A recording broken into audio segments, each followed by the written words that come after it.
Most of the demands others place on us, we really place on ourselves.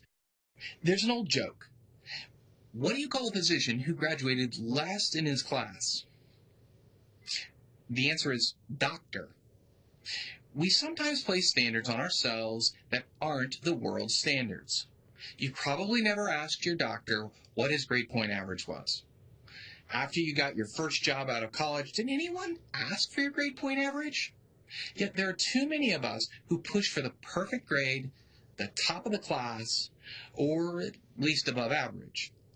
When we're dealing with burnout, we're consistently considering how to maintain enough personal agency, and that means limiting our demands. It's convenient to believe that other people drive our demands, but the more we're willing to peer into ourselves, we realize that it's a lot of our own doing. The should. There are expectations we've developed while growing that we carry with us. They're like the hitchhiking pebble in our shoe. It's annoying, but it makes the trip with us for quite a while before we can figure out what is happening and finally remove it. Occasionally, the things that we should do are uncomfortable or painful to us, but rarely do we even recognize that that pain is coming from something that we have control of. Consider your behavior when you invite friends to dinner. The level of cleanliness of your home is good enough for your family, but suddenly, when friends are coming over, you must clean. Where did this idea come from? It may have come from your parents as they frantically cleaned the house before their friends came over.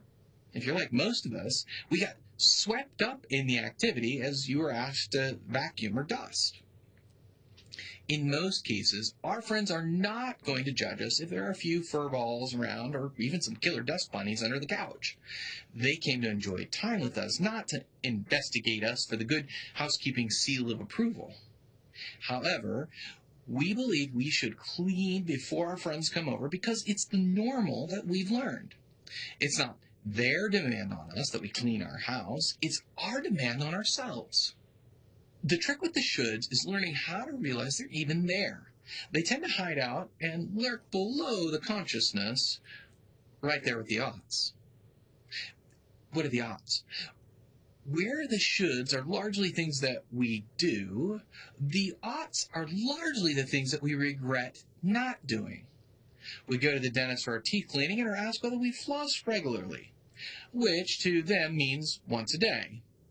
The truthful answer is usually no, but the answer we give is sometimes a half-hearted yes, which thus means at least once since our last cleaning. Whether we do it or not, an ought still registers inside of us as a demand. It's a psychic demand that remains until we decide to either give it up or take the action and move it to the category of things we think we should do. We, quote-unquote, ought to call our moms more frequently. We, quote-unquote, ought to volunteer more. We, quote-unquote, ought to go back to school for that more advanced degree. There are all kinds of things, all kinds of ought-tos that no one but us is demanding. It turns out that most of the demands we have aren't really about other people and what they demand from us, but are instead our own beliefs about what we ought to do.